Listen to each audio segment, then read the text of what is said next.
Students and क्लांतिन sir, आप सभी को एजुकेशन पॉइंट के ऑनलाइन ग्रुप में स्वागत है।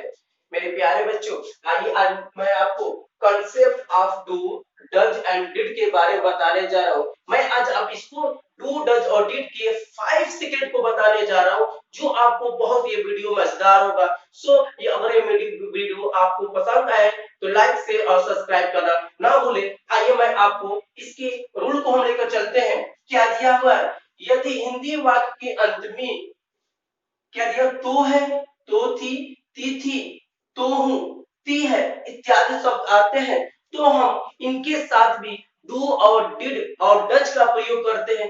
कैसे पहचानेंगे कि किन के साथ डू का प्रयोग किया जाएगा, किन के साथ डज का प्रयोग किया जाएगा और किन के साथ डिड का प्रयोग करेंगे? आइए हम एक नजर इसको देखने का प्रयास करते हैं। जैसे कि हम बात करते हैं प्रेजेंट इंडेफिनिट टेंस या सिंपल प्रेजेंट टेंस हम बोल सकते हैं। क्या होता है यहाँ पे कि आई वी यू जी प्लूरल नंबर के साथ हम किसका प्रयोग करेंगे? डू का प्रयोग करेंगे। ही सी इट नेम जी, इसे हम बोल सकते हैं सिंगुलर नंबर, और सिंगुलर नंबर के साथ किसका प्रयोग किया जाएगा?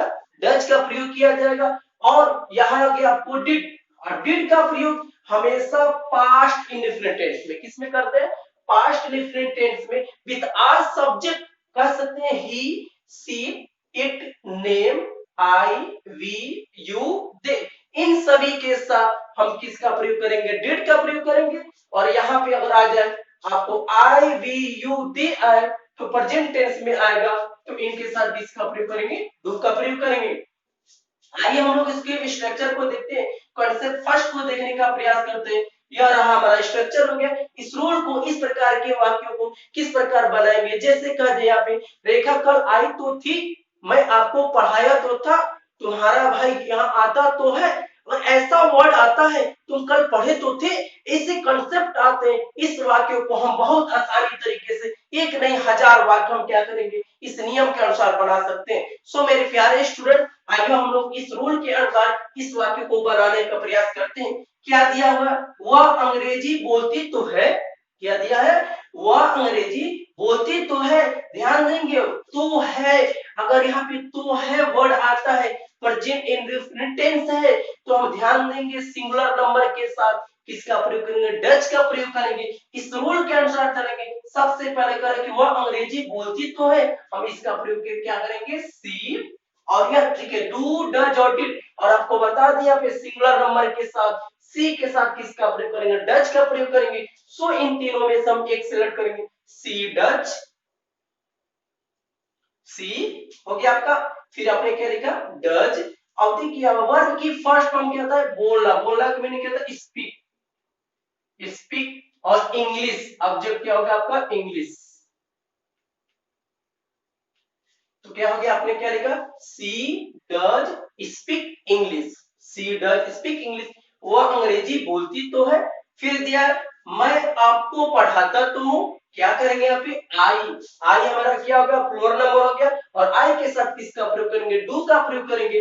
तो आई आपने लिख दिया। फिर इन तीनों में से एक सेलेक्ट करेंगे, क्या? तो है, और किसका प्रयोग करेंगे? डू का प्रयोग करेंगे, आई डू। और वर्ब की फर्स्ट फॉर्म पढ़ाना, पढ़ाना क्या था? टीच।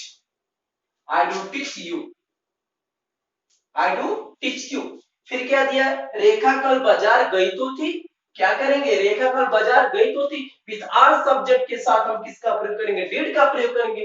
हम क्या करेंगे यहाँ पे? सबसे पहले रेखा, क्या लिखेंगे यहाँ पे? रेखा। और फिर हो गया डिड, गई तो थी, पास्ट इंडेफिनिट टेंस, किसका प्रयोग करेंगे? डिड का प्रयोग करेंगे। रेखा डिड। वर्ब की फर्स्ट फॉर्म क्या हो गया आपका? Go to market. Go to market study. Go to market study.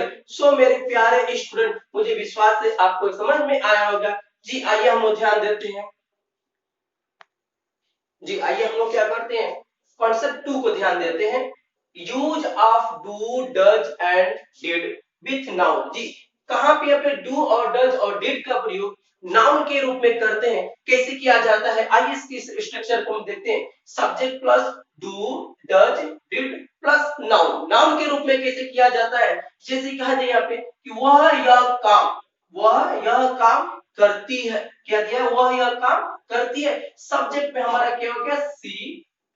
फिर किसका प्रयोग करते हैं? यहाँ पे सिंगुलर नंबर है, सिंगुलर नंबर के साथ किसका प्रयोग कर? डज का प्रयोग। सी डज, सी डज हो गया हमारा। ओके, और यह काम करती है हमारा क्या? नाउन हो गया। She does this work, this work. आइए हम लोग इसको देखते हैं। मैंने, देखिए, मैं यह किया था या मैंने यह किया, क्या था? मैंने यह किया था। क्या करेंगे? सबसे पहले लिखेंगे डिड, क्या हो गया आपका? आई हो गया, और फिर किसका प्रयोग है? डिड। मैंने यह किया था, आपने क्या लिख दिया? सब्जेक्ट में आई, फिर क्या लिखेंगे? इन तीनों में से किसका? डिड का प्रयोग करेंगे। और नाउन में क्या हो गया? This, I did this, I did this. मैंने यह किया था, आई डिड दिस। उसने यह किया था, ही डिड दिस। इस प्रकार के वाक्य को हम बना सकते हैं। फिर हो गया आप यह काम करते हो, आप यह काम करते हो, इसको क्या लिखेंगे? यू, और यू के साथ किसका प्रयोग करेंगे? डू का प्रयोग करेंगे। You do this work, you do this work. आइए हम लोग क्या करते हैं, आज कॉन्सेप्ट थर्ड को देखते हैं। क्या दिया है? Use of do does did with nothing but. जी, हम क्या करते हैं? डू डज और डिड का भी प्रयोग हम क्या करते हैं? कॉन्सेप्ट नंबर थर्ड है, हम इनके साथ नथिंग बट का प्रयोग करते हैं। जिससे कहने का मतलब कि तुम पढ़ते ही रहते हो। इसका मतलब मेरा भाई अध्यापक को यहाँ पे बुलाता ही रहता है। फिर कहते वे लोग यहाँ खेलते ही रहते, बल्कि वो दूसरा कार्य नहीं करते, वो खेलते ही रहते हैं, वे पढ़ते ही रहते। ऐसे कंसेप्ट आते हैं, तो इनके साथ भी हम क्या करते हैं? डू डज और डिड का प्रयोग किया जाता है। क्या दिया है यहाँ पे? कि इस प्रकार की हिंदी में ही रहता है, ही रहती है, या ही रहता था, ऐसे कंसेप्ट आते हैं। तो इस स्ट्रक्चर के द्वारा हम क्या करते हैं? बड़े बड़े वाक्यों को हम आसान तरीके से बना सकते हैं। आइए हम लोग देखते हैं क्या दिया। वह खेलते ही रहती है, वो कुछ और नहीं करती है, बल्कि वो खेलते ही रहती है, एक ही कार्य करती है, खेलते ही रहती है, बल्कि उसके बाद दूसरा कार्य करती नहीं है। ऐसे कॉन्सेप्ट आते हैं, तो हम इस नियम के अनुसार बनाने का प्रयास करते हैं। आइए हम इसके स्ट्रक्चर के अनुसार इसको कन्वर्ट करते हैं।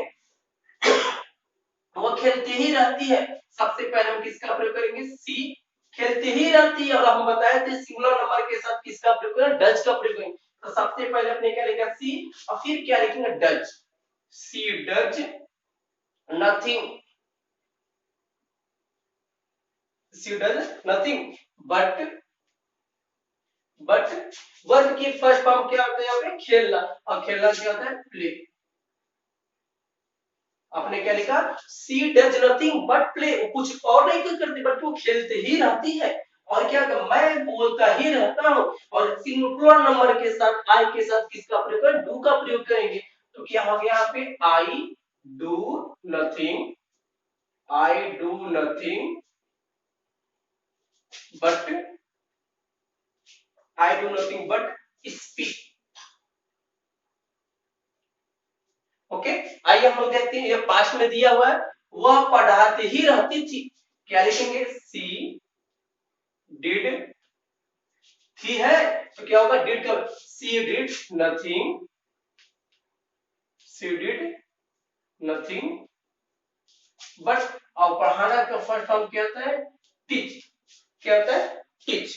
जी, जी आइए देखिए मेरे प्यारे स्टूडेंट्स, आज मैं कॉन्सेप्ट 4 को बताने जा रहा हूं। जी, do does and did in negative sentence. जी, डू डज और डिड का प्रयोग हम नेगेटिव सेंटेंस में कर सकते हैं। एक बार हमें यहाँ पे ध्यान देंगे, इन प्रेजेंट इंडेफिनिट टेंस में सिंगुलर प्लूरल नंबर के साथ आई वी यू दे के साथ डू का प्रयोग करेंगे। सिंगुलर नंबर के साथ ही सी इट नेम सा डज का प्रयोग करेंगे। और पास्ट इंडेफिनिट टेंस की अगर बात करते हैं, तो with all subject means he she it name you we they के साथ हम किसका प्रयोग करते? डिड का प्रयोग करते हैं। आइए हमारा स्ट्रक्चर हो गया, हम इसके एग्जांपल को देखते हैं। एक नहीं हजार वाक्य हम बनाएंगे। इस स्ट्रक्चर के द्वारा बड़े बड़े वाक्य हम बहुत आसानी तरीके से बना सकते हैं। क्या दिया है यहाँ पे? वह आपको नहीं जानती है, वो आपको नहीं जानती, या आपका प्रेजेंट इंडेफिनिट टेंस है, और सी के साथ किसका प्रयोग करेंगे? डज का प्रयोग करेंगे। तो यह हमारा रूल हो गया। सबसे पहले किसका प्रयोग करेंगे? सी, सी, और फिर इन तीनों में से हम किसका प्रयोग करेंगे? डज का प्रयोग। सी डज, फिर हमारा क्या होगा? Not, she does not. Verb की फर्स्ट फॉर्म जानना, जानना क्या होता है? नो, नो, और आपका मीनिंग क्या हो गया? पे यू। क्या होगा? सी डज नॉट नो यू। आइए देखते हैं, हम आगरा नहीं जाते हैं, हम आगरा नहीं जाते हैं। और ये हमारे क्या होगा? प्लूरल होगा, वी के साथ किसका प्रयोग करेंगे? डू का प्रयोग करेंगे। तो क्या लिखेंगे यहाँ पे? वी डू नॉट वर्क की फर्स्ट फॉर्म क्या रखा था? Go to Agra. We do not go to Agra. ये क्या दिया? पूजा हिंदी नहीं बोलती थी। हम क्या करेंगे? इस पर बोलती थी विद आर सब्जेक्ट के साथ पास्ट डिफरेंट टेंस में किसका प्रयोग करेंगे? डिड का प्रयोग करेंगे। सो क्या होगा? पूजा हिंदी नहीं बोलती थी, सब्जेक्ट हमारा क्या होगा? पूजा डिड नॉट स्पीक हिंदी। क्या होगा? पूजा डिड नॉट स्पीक हिंदी। आइए हम क्या करते हैं, यह हमारी एक्सेप्शन नंबर 5 है। 5 को हम परसेप्ट देखते हैं। Use with interrogative sentence, do does और डिड का प्रयोग क्या करते हैं? इंटरोगेटिव सेंटेंस में प्रयोग किया जाता है। जैसे दिया है यहाँ पे, क्या वह यहाँ रहती है? इसको भी हम क्या करेंगे? वह दिया आपका यहाँ पे, देखिए रहती है, तो प्रेजेंट इंडेफिनिट टेंस। सो इनके साथ क्या करेंगे? सी के साथ किसका प्रयोग करें? डज का प्रयोग करें। इसीलिए इन तीनों में से सबसे पहले किसका प्रयोग करें? डज का प्रयोग करें। डज। सब्जेक्ट क्या है? वह। क्या लिखेंगे? सी डज सी। वर्ब की फर्स्ट फॉर्म क्या था? लिव। और यहाँ के मैंने क्या लिखा? हियर। लास्ट में किसका प्रयोग? Does she live here. फिर क्या दिया पे? क्या आप हिंदी लिखते हैं? क्या आप हिंदी लिखते हैं? और यहाँ पे देखिए प्लूरल नंबर हो गया, इनके साथ डू का प्रयोग करेंगे। तो क्या लिखेंगे यहाँ पे? Do you. डू हो गया, सब्जेक्ट का you. Do you write Hindi? Do write Hindi. So मेरे प्यारे स्टूडेंट, मुझे विश्वास है आपको यह वीडियो नई भारतीय समझ में आया होगा। सो इसे लाइक कीजिए और सब्सक्राइब कीजिए, ताकि आपको न्यू वीडियो आपको अपलोड हो जाए।